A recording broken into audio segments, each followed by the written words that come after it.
Super happy to have everyone here. Special shout out to our special guest, Francis Zierer, editor of Creator Spotlight and a great newsletter publisher with a great voice and really embodies a lot of the things that we're going to talk about today and a huge expert on this topic of creating content that kills, creating content that's going to drive huge engagement and help propel your newsletter forward.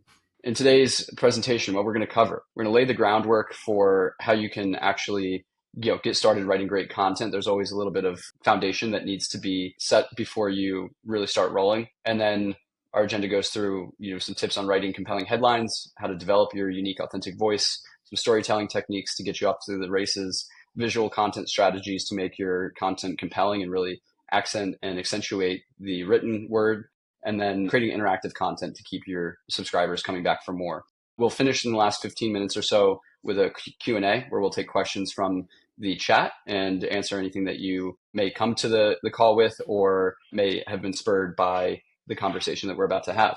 With that, we're going to get started. So when you're creating content that is meant to really engage and inspire people, there's a bit of groundwork that you want to kind of align on before you get started and really commit to publishing. So the first is, and if you joined us last week, this will be familiar, but really understand your audience. We went through this in deeper depth in that first Growth Secrets webinar, so I highly recommend you go back and watch that if you didn't join us last week. But really understanding your audience, where they live online, what makes them tick, where they spend their attention, the types of content that they're interested in, the formats of content they're interested in are all very important as like a first step before you put pen to paper for the first time. So you know who you're talking to. It makes everything else that we're going to discuss way easier. The second step is to really define your content's purpose. So understanding what your reason for existence is, understanding the value that you hope to provide to your audience and kind of the purpose that goes into what you're doing. Really having a tight understanding of that value that you hope to provide, the USP or the unique selling point in startup terms, will really help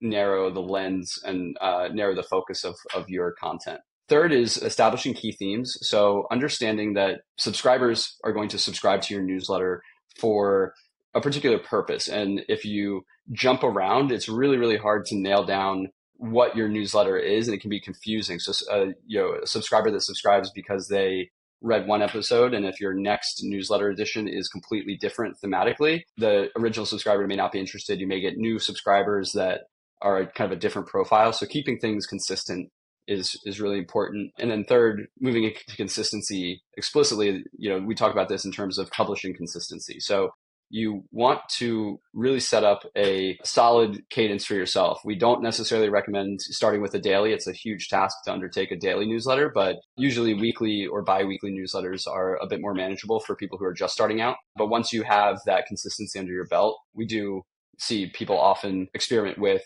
multiple times a week, 3 times a week, or keeping it 1 time a week. There's nothing wrong with that. The value is that, as you iterate, the more you publish, the more feedback you can get. And so if you can manage consistency, that's going to get you the most feedback.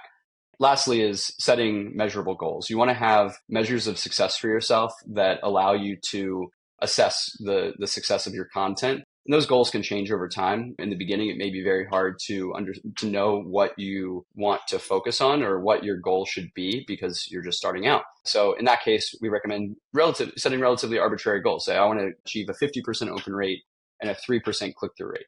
That may be completely made up, but it's a good place to start because then when you start publishing, you can really see where that baseline is and judge yourself against that baseline. If you publish and all of your posts get a 60% open rate, you can say, okay, my goal is going to be maybe 65%, and so forth. Yeah. I mean, I think the kind of the overarching thing that will frame any advice I'll give, like in this presentation at all, is like the understanding your audience thing is the most key, right? Like I am thinking of a Creator Spotlight subscriber who was asking for advice and their audience was like HVAC professionals, right? And that's so different than than what I do, right? With Creator Spotlight, where it's like a larger audience of people interested in creators and like being creators generally. Any advice like is always tempered with like, I don't know your audience. Like, I don't know who you're writing to. So like, I can tell you experience I've had, but it might not apply. So I think it's like going in, having assumptions about your audience and like making sure they're opinionated and like differ from like something you would do for another audience, but also not necessarily like constantly questioning those assumptions, but like periodically making sure that like these are the right assumptions with, whether that's like A/B testing subject lines or seeing if, putting out a survey, whatever. But yeah, I think to me, like the most important thing is always understanding your audience and understanding that it is like different from every other audience, right? Yeah, I will say, like, if you've watched the Growth Secrets webinar or you participate in that, we spend a lot of time talking about understanding your audience because there really is no greater piece of advice than to really tightly understand who you're talking to.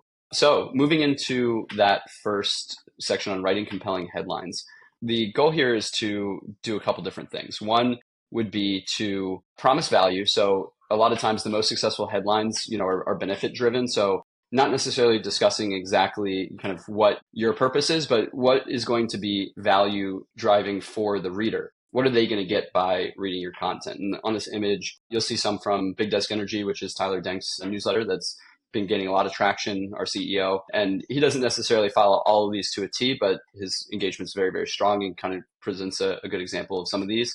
I think a lot of his are using curiosity is also a hugely successful strategy. So trying to pique curiosity to encourage clicks, asking thought-provoking questions or creating mystery. And so you can see from these subject lines that Tyler kind of leans into that a bit, not necessarily creating the mystery of like, you're making this one mistake, but leaving a lot to the imagination that can encourage people to click in and want to see like what is the context for that very concise subject line. With that, it's a great transition to the next one, which is keeping things concise. At worst, you don't want your subject line to be truncated. You don't want an important part of that message to be cut off by whatever email client your reader is using.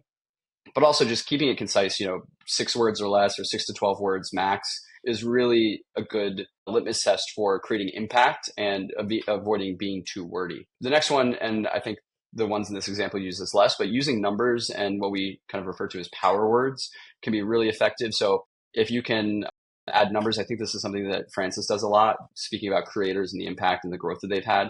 If you can use specific numbers, big numbers, or in the case of something where a small number is more shocking, small numbers can really drive that intrigue and really convey kind of the first one, which is the value. So tips that this creator used to grow to 1.2 million subscribers. That's a made up headline that I can see coming from Creator Spotlight, but it uses that number side, and then power words would be proven, top. You kind of want to avoid some spam words. So there's different lists that spam filters look for because they don't want necessarily spam or clickbait getting through, but you can use these very powerful phrases or words that evoke kind of the emotion that you want to convey to the user that can spur them to action. And then the last thing is testing and optimizing. So, you have to take all of these pieces of advice with a grain of salt, and that they can all be used at different times, but testing and optimizing to find out what the best approach or the best strategy for your particular audience, for your particular content, that's really the key here. And so if you're using a platform like beehiiv, we offer the ability to A/B test up to 4 different headlines at the same time. We test for statistical significance so that the winner that goes out is going to be not just the one that gets, the most opens, but the one that actually has a statistical significance, which means it's actually scientifically, valid in terms of this headline is driving more clicks, because there's always a chance of, randomness. And so, if you're not using beehiiv, if you're using another platform, it's important that that platform does provide, the statistical significance behind the test.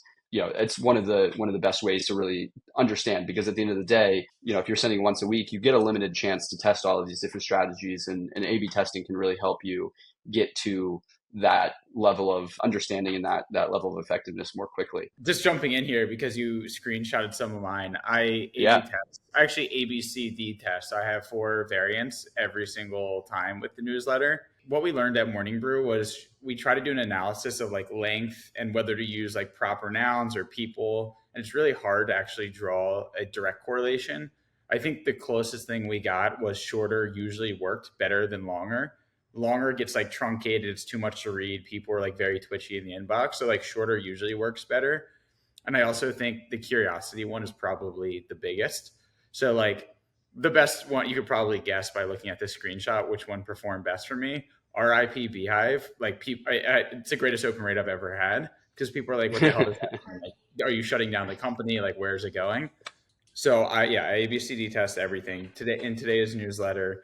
Actually, the one that I thought was going to win didn't win. So I thought 1 million MRR would be like curious enough, but it kind of already tells you what the purpose is of the newsletter.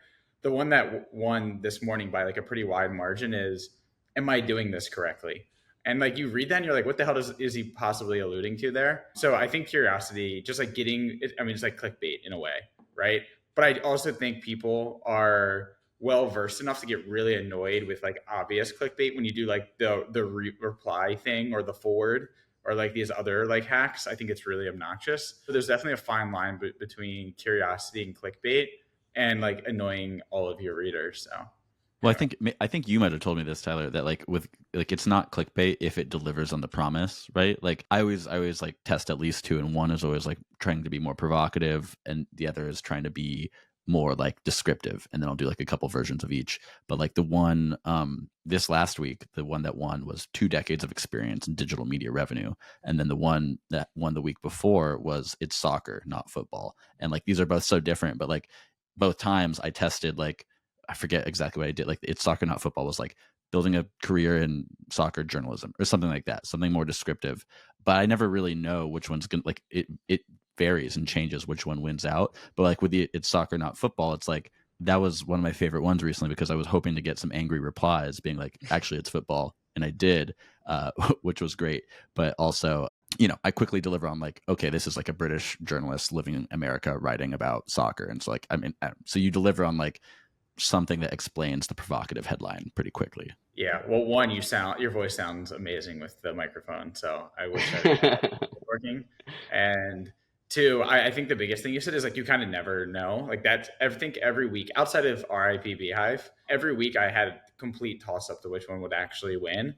And so that's why I think A/B testing is so important, just to be able to put 4 different things out there. I also think a lot of people, when A/B testing, will do 2 or 3 that are very similar to each other, and then like test like that fourth one. But like you should probably take 4 completely different stances to really spread Yep. the variability of what you're testing. Cool. No, thank you so much for that. And we're super privileged to have Tyler here today with us. Thank you for joining and making the time. Next slide. So developing a unique, authentic voice. So this is something I know that is very close to Francis's heart, as well as Tyler's, that both of them have successful newsletters. And I think it's in large part to the very unique and authentic voice. Both are excellent writers. Unpacking this, identifying your brand personality, whether your tone is casual, authoritative, or playful, it's important to ensure that it's consistent with the brand and resonates with your audience. So like Tyler is writing this newsletter from the perspective of, he's the founder. It's about him. So he has a very personal voice, kind of like that inside look, whereas Francis is interviewing creators that have been very successful. And so his is more of like a professional, interviewer type of voice. And both of those work, and they're totally different, but they both work for their newsletters because they fit with the brand personality. The next one, again, Tyler does a great job, is writing like you speak. So when I read Big Desk Energy, I can like hear Tyler's voice in my head, not just because I know him pretty well, but like he writes like he speaks, and it's very relatable, it's conversational, and it just makes it much easier to consume, and that drives engagement, that keeps you coming back. Third is be genuine. Authenticity builds trust. It's much easier to write from a place of authenticity than it is to try to be something that you're not. So kind of this goes back to kind of more general, advice around newsletters, but it's best to write what Daniel had a great quote in the Growth Secrets webinar where it's like, don't pick a topic that you want to write about, like write about what you want to write about. And that really, really comes through, through the audience.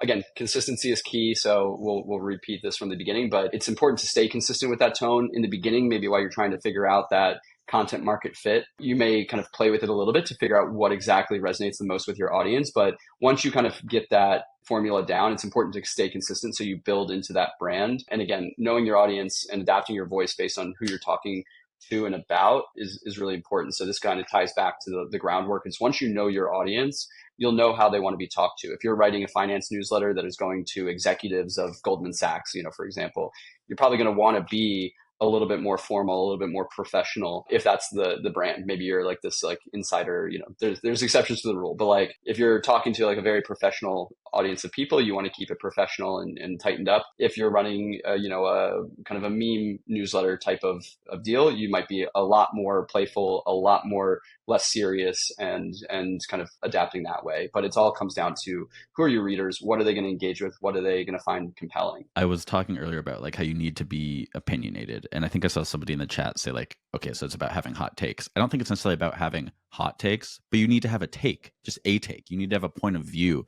Like I'm always trying to like get better at this myself, honestly, like not using hedging words when you're writing, like, you know, where you're saying, I think you can be wrong. You need to like expose yourself to being wrong when you're writing. I think the writing like you speak thing too is like, I think that's how you get it down on paper, but then you refine it with editing.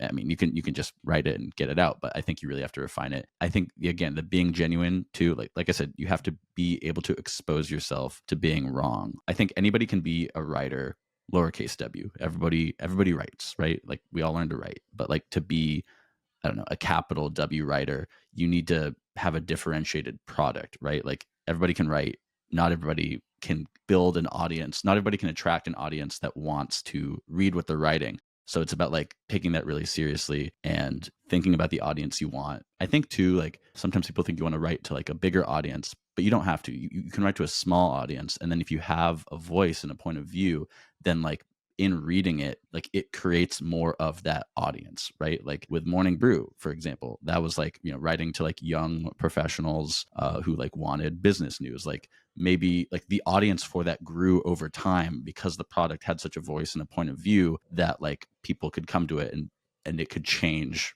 their point of view and what they wanted. Yeah, I'd like to jump in real quick before Tyler takes it. We'll share this in the post afterwards, but My First Million has a great podcast that Tyler shared with me about writing that I've consumed. And I don't remember whether it was Sean or it was Sam, but one of them talked about exactly that point that you just brought up, Francis, is that, you know, a lot of people, when they're writing their newsletter, thinking that they're writing to, you know, they want to write like they're writing to millions of people. Not only can that be intimidating, but that can also dilute kind of your purpose and your focus around like what you're trying to say. They share that it's like when whoever it was that said it, when they're writing, they write to one person. You know, it's like you're writing a post or a newsletter or whatever you're writing to one specific person. And if you know who that person is, again, if you know that audience and you can visualize exactly who that ideal person is that you're writing to, it can be much, much more impactful and poignant than if you're trying to write and hedge and be applicable to 10 different people who may have slightly different backgrounds and personas. Like if you're writing to one person, you will attract more of that kind of one person, so to speak.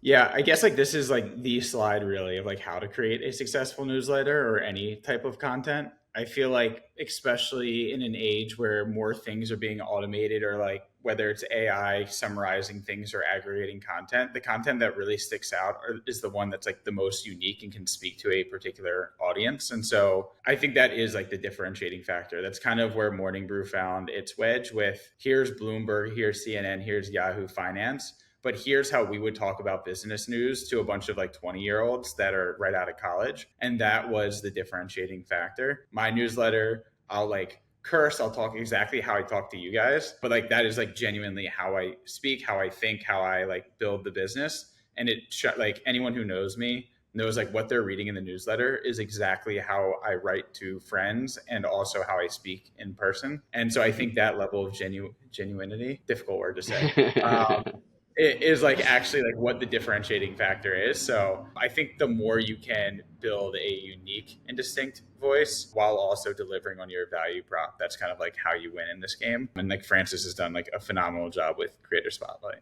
That's amazing. I love that. Moving along, the next step that we want to talk about is storytelling techniques. This one, you know, may sound, oh, we're doing a newsletter. We're writing about news. We're writing about these different topics. We're not writing novels, but there's a lot of elements of storytelling that can really take your newsletter to the next level. And so the first one, these are going to be much more tactical. So if you have notes, this is a great time to like write down the specific tactics you can take. The first is starting with a hook. A lot of newsletters, you'll see a really powerful hook, whether, you know, it's a question that's kind of shocking or whether it's anything that's going to grab attention. That's all a hook is. It's something that's going to grab the reader and want them to just continue reading the next sentence. And so it can be a bold statement, a surprising fact, emotional trigger, something that's going to just really draw the readers in and make them feel like they really have to continue reading in order to answer whatever question or whatever proposition you set up in that initial hook. Next is using relatable characters. When I say characters, we don't mean making up like, you know, Winnie the Pooh or like these made up characters like to stand in your newsletter. It's if you're interviewing somebody, you know, Francis does this a lot. He interviews these creators and,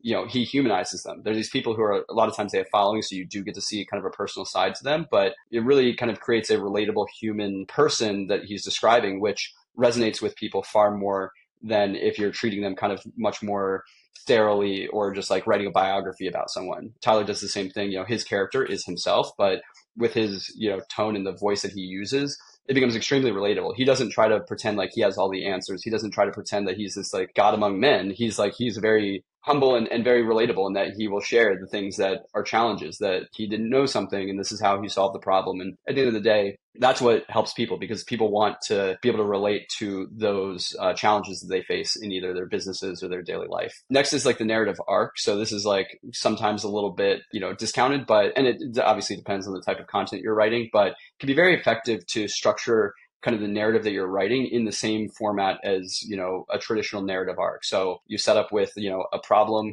then a problem arises, you kind of run into the consequences of that problem, and then you overcome. That's a very compelling, like the hero's journey is that, archetypical, arc. And so, having something like that can be very compelling because it leads the reader to say, oh, wow, okay, they were in this situation and something bad happened. I can imagine that thing happening to me. The consequences can draw an emotional connection, which is the next step. But, and then you get the payoff with, the conclusion, which a lot of times can be that value adding lesson or whatever the reader is trying to take from reading the newsletter itself. And so just like a perfect segue is that, creating that emotional connection, that's really the key to keep people coming back. If you can make them feel something, and this is a little bit kind of hyperbolic, but like, I love movies and I've always described movies as art in that, anything that can make you feel something is art. And so whether it's a horror movie, whether it's a, love story, whether it's a musical, if it makes you feel something, like that's the goal of art. And newsletters can be art in that way. If you're trying to create that emotional connection, make them feel something, make them feel empowered. From that same podcast that Tyler shared, I think it was Sean says, one of the pieces of advice is understand the emotion that you're trying to drive with a piece of writing. Are you trying to make someone feel, mad, sad, worrisome, afraid, excited, inspired, whatever that emotion is? Like you decide that from the get-go, and then that can help guide what you're actually, the path that your writing takes. And then again, similarly from that podcast, taking it back to the core message in this way, core message can be a lot of things. One of the things that they talk about in the kind of realm of writing a blog post or just doing, writing for yourself is like having a call to action, starting with a call to action in mind. Like, what do you want the user, if they take nothing else from, reading what you've written, what do you want them to take away? Do you want them to do something? Do you want them to come away just like knowing something? Starting from the beginning with that in mind, what action or what takeaway you want a user to have is a very easy way to kind of, frame that story that you're telling, and allows you to tie whatever your arc is or the storytelling is back to that core message. So kind of starting from with the end and the beginning, I'd say important steps: come up with a hook. That hook should come from whatever emotion you want to drive and whatever action that you want them to take at the end of reading it. The hook kind of plays upon that emotion, and then the rest of these tips basically lead users to kind of embodying that core message that you want them to take away. It's a little bit more formulaic than some of the more abstract topics we've talked about. Francis and Tyler, I think that there's a lot that you guys do, whether intentional or unintentional, or just from the skills you guys have picked up over time that embody a lot of these. Would love to hear perspectives. There's a few things. So I'll just kind of say a few and pass it back to Tyler, and maybe we'll pass it back to me. I don't know, because we can talk about this for a while. Number one, I think, is specificity in storytelling. I don't know, Glenda Baker, somebody I had on Creator Spotlight recently, like even while listening to her when we were talking for the podcast, like I was struck by how many times she kept using like specific numbers and details and like dates. Like that, I think it like gives texture to a story and like something for you to grasp onto, and like it's a reference point. So I think specificity, always really good. The narrative arc bit too, obviously, like, that's kind of how I write Creator Spotlight. But one thing is I'm always trying to make it not so predictable and like surprise myself even. So I'll like write the full thing. I mean, it's a lot of editing back and forth, but maybe it's like, oh, this paragraph actually should be 3 paragraphs up, even though it's like, okay, out of chronological order, but like having that contrast between like jumping from there to there, and then we'll go back to that other topic a little later, like makes it more engaging to read, right? I'll start with those two things. Like, actually, one more thing is you got to study the craft, right? Like I'm reading a book, or not a book a night, but I'm reading before I go to bed every night, reading from some book. I'm reading like long reads on The Athletic about like soccer players I follow, etc. I've got like 50 newsletters in my inbox. I'm reading a lot. lot. And I'm like thinking like, oh, I love the way they brought me into this. Like, it's good to have like a swipe file, honestly, of like a doc where you put things where like, I love the way that turn of phrase or that like narrative structure, the way they started this and jumped there. Like you have to steal, like, you have to steal. Like, it's not plagiarism, because ultimately you're just going to fold it into your own style. Like, don't actually plagiarize and just take a sentence, but like plagiarize structure. Take technique. Like you can't, it doesn't come from nowhere. You have to find it and like learn it. I could listen to you talk all day with the mic. I love it. Actually, I can with shout out Tasteland and Creator Spotlight podcast. I'd say, I mean, to plug the My First Million podcast again, I thought their episode on writing is like textbook and like how to draw in an audience. I think it was Sean who said like within like the first 2 to 3 sentences, does it actually grab them to say like, I want to continue reading? And I've caught myself writing the beginning of my post and emails and rereading that first 2 or 3 sentences many times over. And if it doesn't immediately grab me to be like, I want to continue reading this, then I tweak it and change until it does. But I think in like just the way that like attention spans work now and how crowded the inbox is, along with like everything else that people are doing in their day to day, I think hooks are extremely, extremely valuable. The other thing that I think that I do, or I try to do the best of my ability, is for my content in particular, it's kind of like either a lesson or a strategy or thing that I believe in that is working well. And I think what I am very intentional about is connecting it to a story, because I think people, it's like tried and true. People relate to stories much more than strategies or anecdotes or anything else. And same with Francis, right? Like he is really telling the story of like another content creator, and then also sharing strategies and tips and tactics. But for me to say, for example, like the weekly success list, like it could be a 3-sentence post on here's a strategy that we've implemented. It works well because of this. And this is how we do it. But what I try to do is like give all of the context of like what was breaking before, what is the pain points, like how did I come about coming up with this strategy? How has it been implemented? What am I looking to do with it? Through like a real story of something that has happened.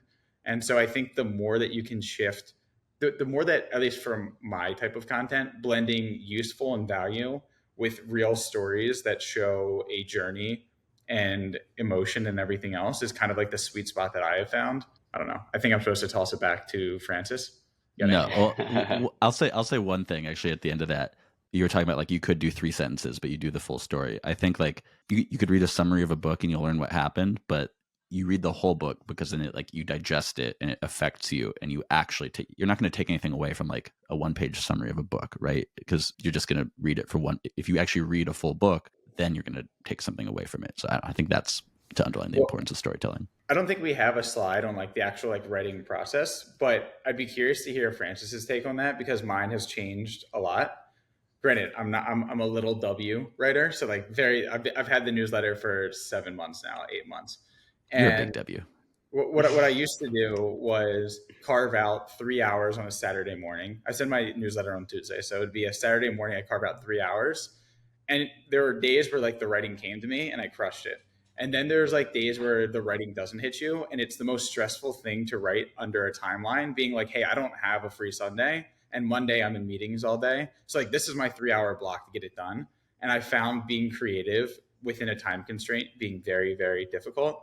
So what I try to do now is write, and I got part of this from the My First Million podcast that should basically sponsor this webinar because we've plugged it so many times, is I try to get like a rough version out like Tuesday or Wednesday of just like all of my thoughts, like just without trying to edit it and polish it, just get a stream of consciousness out onto a page of what I'm ideally going to talk about.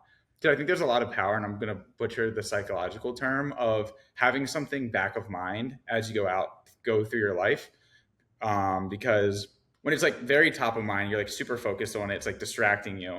But if you have like a thing that's like, it's like 80% done and it sits in the back of your mind, like you'll be in the shower or you'll be cooking or you'll read like another piece of content and you'll kind of be able to connect the dots like almost unconsciously. And so I try to get that first version out into a doc like Tuesday, Wednesday, and then I'll revisit it for 30 or 40 minutes every day for the next like 3 or 4 days. And like, that's when I go through and edit and revise it and make it better each time. So by the time Saturday or Sunday comes, it's like pretty finalized and it's gone through like 5 or 6 iterations of edits in a lot less of a pressure situation. Granted, I also have the benefit of doing it weekly. So like for daily newsletter writers, like it's a totally different grind, but that's like something that's evolved a lot. even to the point like last Friday when I was writing the newsletter, I like could not get the words to connect. And I started to feel that stress. So I literally had to go into my living room, lay down, Apple Notes, start fresh, and just bullet point like what I want to write. And it hit. And then I came back to the computer and like fixed it up. But I don't know. I'm kind of curious about Francis's writing process. Yeah, I Well, think we should do a podcast or a webinar all on the writing process. I saw that somebody requested that in the chat. I think that could be really, really valuable. Get a couple, big W writers, Tyler, you included, and talk about kind of more tips there.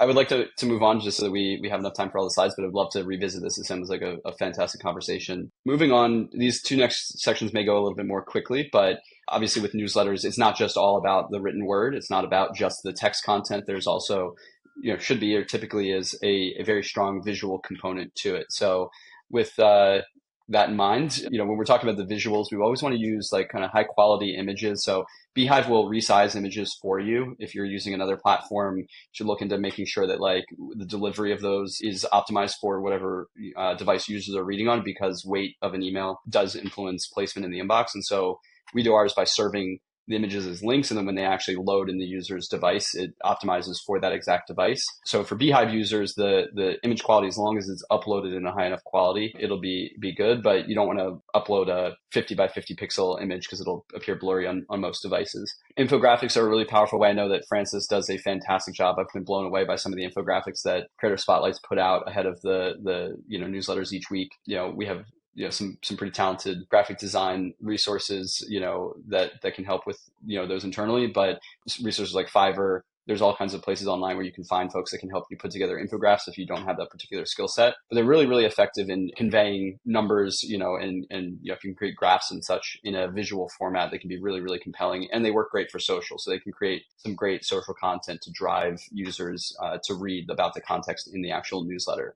One of the things that I think that is very exciting for me with a lot of beehiiv users, I'm sure this happens with non-beehiiv users too, but I love all of the unique visual breaks that people create. So there's a, Ricky Figuera with Ponderer is like the master of this. But he creates these little motion graphics that are uploaded as thin GIFs that basically between content just have a little bit of a visual flourish that really make a huge difference when, you're reading through, and it just breaks up the content in a nice branded way. It can also contribute back to that, brand that you're building for your media company, regardless how big or small. You are a media brand if you're publishing your newsletter. And so it can help do that. Kind of along those lines, if you do get more stylized with your images, or even if you're just sharing things on social, make sure that, they are branded in a certain way.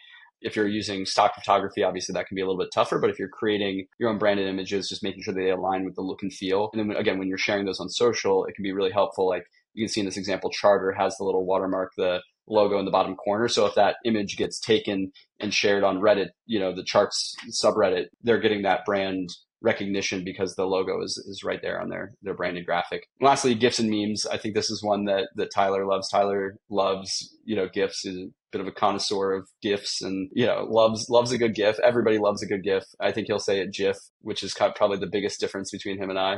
That's kind of irreconcilable. But, adding GIFs and memes not only are great methods for growing your newsletter and kind of creating some engagement with users on social, but can also add that little bit of visual interest that keeps people interested. I almost see it, and this metaphor may fall completely flat, but when you have a big newsletter, or when you have a significant number of words, I find that like GIFs and the content breaks and the images are almost like when you're at a restaurant between the courses of a meal. It's like you don't want to just be having food shoveled in front of you nonstop for an hour and a half. It's like, it's actually kind of nice sometimes to have that little break where you can just have a sip of wine, kind of have that little break. And I find that that's what, images can really do if you break up your content that way. It gives a little breather for a reader to think about what they've just read, kind of digest it a little bit, and then before they're ready to jump into another content block. I'll jump in real quick, EJ, because you saying please. that reminded me of, so I used to work with Neil Fryman, who's the managing editor of Morning Brew. And I've never seen someone, actually, Francis reminds me of him a bit, but I've never seen someone else dissect the readability of content in the sense of like, oh, is there too many sentences together? Is the spacing between the title and the body text, like the proper spacing? Is it the right font weight?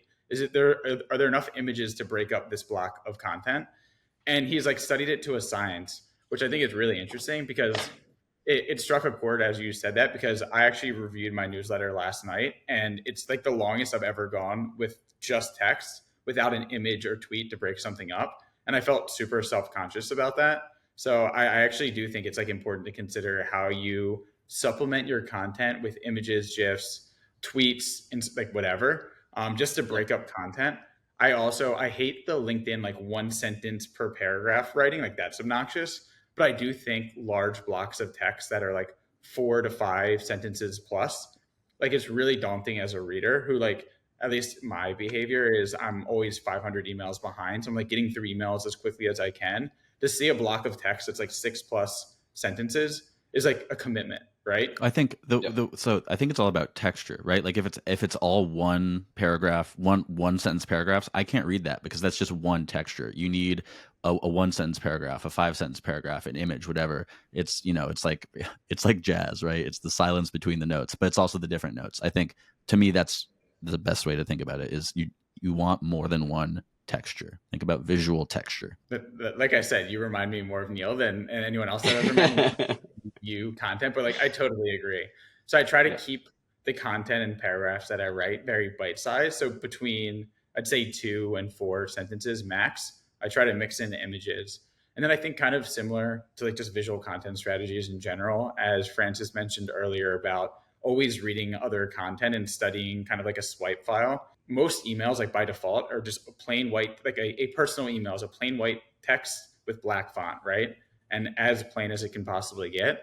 And so the more you can do to differentiate on style without it getting in the way of the content, I think it's a huge differentiator in the inbox.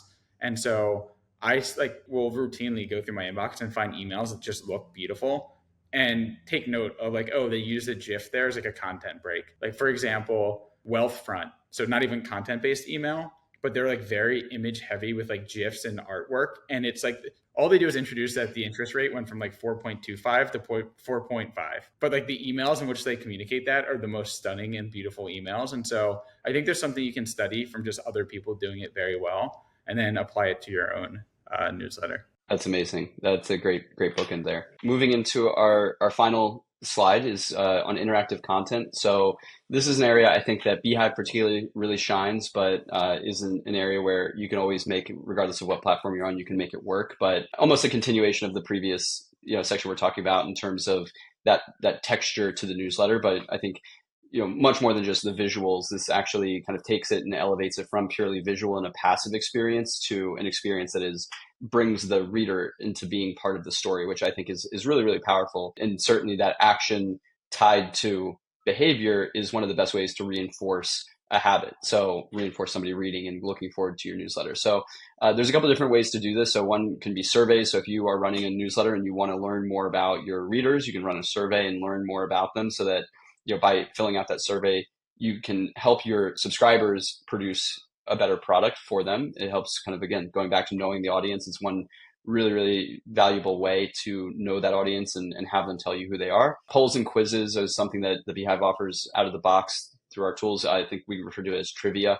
But basically, you can set up polls. You guys have maybe seen those at the beginning of the call. We use that to collect some information around who's here in the call with us today. But we also have the ability to set up trivia quizzes where you can have a fun fact, you can have a surprising fact, you can have some sort of assess your reader's level of interest. But there's a bunch of ways to implement these. There's also a really great way to use the polls feature to create like a satisfaction survey. We talk about that in the Growth Seekers webinar, but a lot of times at the end of a post, you'll see like, how did we do this time? 3 stars, 2 stars, 1 star. It's a great way to create that pattern. The way that I talk to new beehiiv users about that is like, the volume of responses in that case for a satisfaction survey doesn't necessarily matter as much. But if you can see that you have a baseline where you typically get X number of responses, and for a particular post, you see a spike, and then, that's largely a spike in like 3-star reviews, that you've hit something that's salient. And kind of on the other side of the thing, if you have like a baseline where you get, a relatively known quantity of responses, but then you see like a dip in either responses or, the actual quality of like what they're rating, you can say, okay, maybe this was not as interesting. And it's one of those ways they can feed back into that feedback loop of finding the content market fit, as well as assessing the value of the content that you've produced for your users. The example here on the screen is from Neuron, where they show a video using one of the embeds that we provide that allows you to connect to YouTube and stream YouTube videos from within a newsletter. They basically ask, is this video AI generated or traditionally created, and how do you know? And so they have the previous week's responses actually underneath the section that I screenshotted, where the subscribers actually become a part of the newsletter. They say X% said this and this is why, And so it's a great way to create unique content that is unique all to you, kind of a first party data, if you will. It's like nobody else has that information, which makes the newsletter itself that much more unique. But aside from that, having clickable CTAs throughout your newsletter to drive them to some sort of action, whether it's like curation of links that are going to take them to content that lives off the website, providing value that way, whether it's something that you want them to take. If you're running a swag store, you can add those in that take users and give them a next step. There's a principle, when you're creating a blog or a website, is that you always want a user to have a next step. You never want them to arrive at a dead end and have to turn around, because when readers have to turn around, it's much more confusing where they go next. And so that's why a lot of times, on beehiiv included, you'll see at the end of a post, you may also be interested in, and then it has a couple other posts, so that as a reader gets to the end, they always have a next step to take if they want to take it. They may bounce, they may leave and, go make lunch, but if they want to continue reading, there always is that next step. Third, requesting user-generated content and showcasing that in your newsletter is a great way to not only create engagement from subscribers, but also create an element that is endearing and engaging to future subscribers. Again, making the subscriber be part of the actual production is just such a low-hanging fruit way to engage subscribers and make them part of the story, which makes them feel a little bit of a more, I don't want to say commitment, but make them more likely to then want to engage and open that newsletter in the future. And again, I kind of touched on it before, but embedding videos, embedding GIFs, embedding social media embeds for Twitter, YouTube, Instagram, probably more, but those are the ones that are off the top of my head, but they look like basically the normal embeds you see across the web. And so those can be great ways to really bring in content that you didn't necessarily create, but supplement and supply your story with additional, again, texture. So the key here is really elevating it just from purely just words on a page to something that actually brings your subscriber and makes them part of the story. That's obviously going to depend on who your audience is. If you're doing something that's very between the ears, like very, very, like, maybe scientific or very, structured, it may not be typical or may not be expected that your audience is going to be engaging. They may want you to be the authority kind of giving them info, but I think that in almost all newsletters, there's an opportunity to create an engaging experience. Yeah. I have a question for Francis. How has Creator Spotlight changed using the polls feature? Because I think it began as just like pure feedback, which I think a lot of newsletters do. It's like a baseline sentiment analysis of like, did you like this? Did you not like this? I think you find your core readers and you kind of get the same responses over and over again, or just diminishing returns. But I noticed that Creator Spotlight recently changed how they're utilizing polls. So kind of curious the thought process. No, that's a simple one. For a while, I was just doing like a feedback poll, typical feedback poll at the bottom, and I would get hundreds of responses at first, and then it became like a few dozen because it was only people had already given their feedback. Maybe new readers would do it, but the people who had been there for a while wouldn't. And so, like 2 issues ago, I put a trivia poll kind of near the top of the newsletter that is just some fun fact kind of trivia about something mentioned in the newsletter, and those have like made it back to hundreds again. So I think like the feedback poll thing is like good when you need feedback early on, but then when you don't need the feedback anymore, I think like a trivia thing, it's just something where it's like just a small itch for the reader to scratch, right? To get a little, get a dopamine, and maybe they're wrong, so they want to do it again the next time. Hopefully they're right. Yeah, I'm a big fan of the trivia polls right now. Amazing. We have a question here from Joel. If you're just starting out your newsletter, are open rates very important, or do you focus more on growth and the quality of the newsletter and content? How do you guys balance that? Quality first, growth second. I think open rates are kind of like an engagement metric of like, does it resonate with people, right? Like the ideal thing that you want is people like building a habit around your content, being like, I look forward to Creator Spotlight every Friday because it's like a part of my routine and my information diet. And you only have so many signals in email. One is open rate, one is click-through rate. So I think being cognizant of your open rate is super important. Growth to me is like a distant second for everything. Growth kind of comes naturally once you do kind of find whether it's like product market fit or content market fit or however you want to describe it. Once you can actually create content that people look forward to, that provides value, like growth will be easier to come by after you have found that. But trying to optimize on referral programs, social strategy, and like all of these growth hacks before you actually have content that people look forward to reading is kind of a fool's errand, in my opinion? Quality over everything. There's so much content on the internet, whether it's newsletters, Instagram, YouTube, but people only have so much time in the day, right? It's always only about creating something quality that's like, worth people's time, because people only have so much time. Everything else follows. This is a question that is a little bit less like content focused, but I think content's a part of this.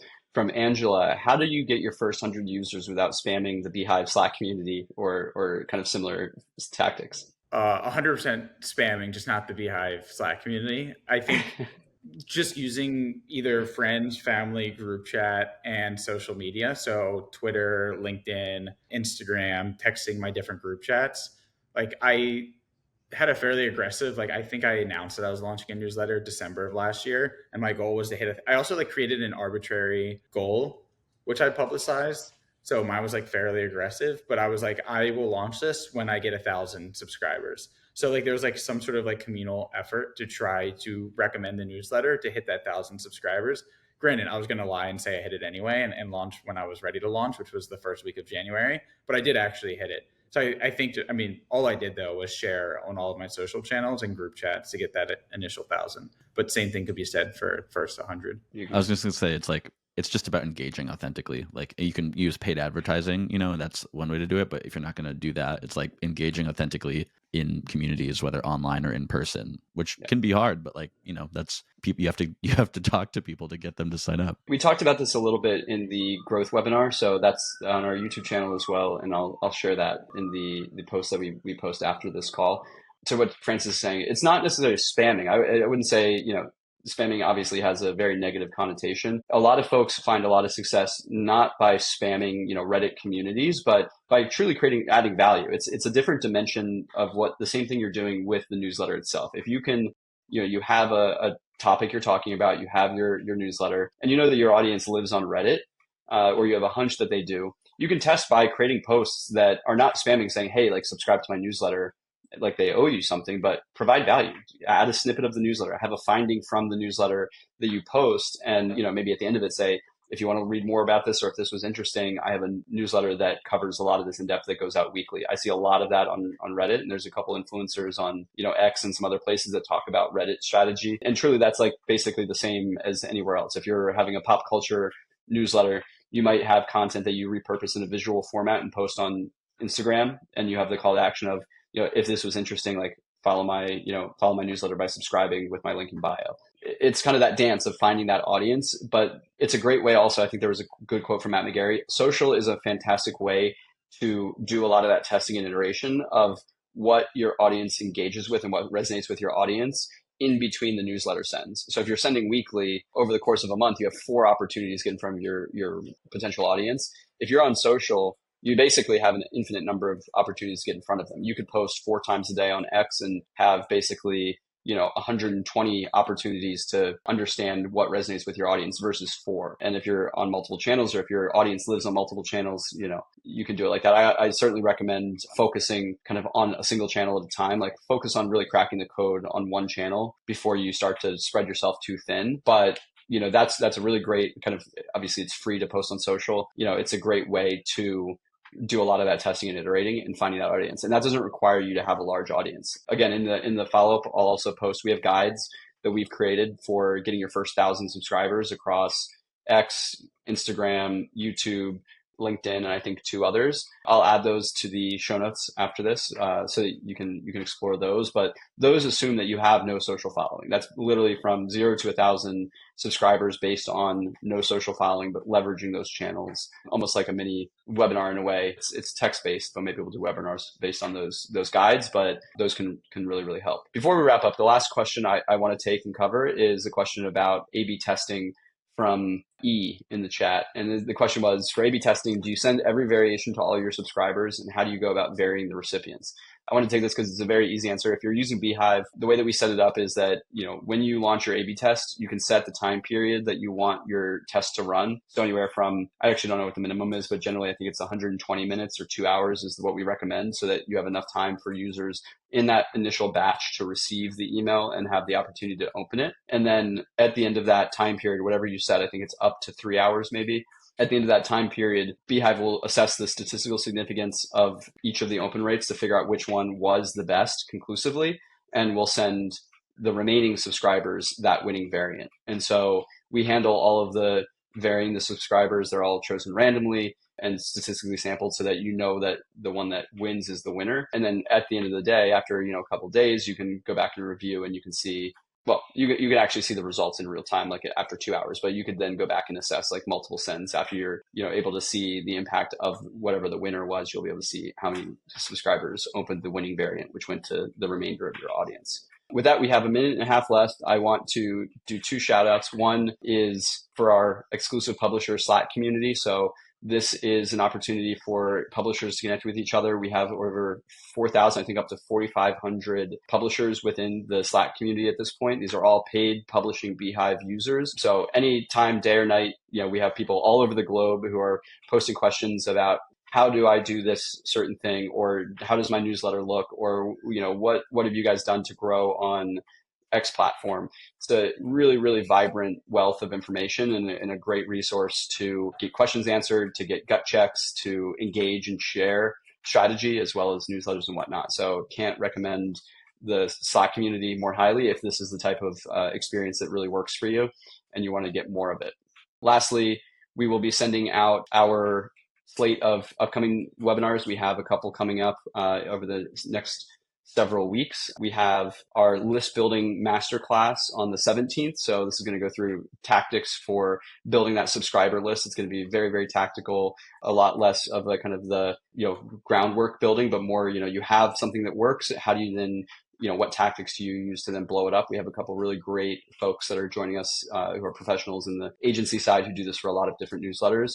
And then after that, I think we have to postpone our September 24th one. So I think our next one after that will be our monetization webinar on October 1st. That one's going to be can't miss. It's going to talk about all the different ways to monetize newsletters. Again, all of these webinars are beehiiv agnostic. We talk about how beehiiv can help you, but the tactics that we talk about work for any newsletter, and aren't going to just be relegated to talking about our ad network, our boosts, and so forth. It's really going to cover the broad spectrum of different ways in which you can monetize a newsletter. So for everybody who joined us today, I'm extremely humbled to still have 136 people here in the chat. That's huge. Huge thank you to Francis and Tyler for taking time out of their busy days to join and provide so much value to so many people today. Really very appreciative.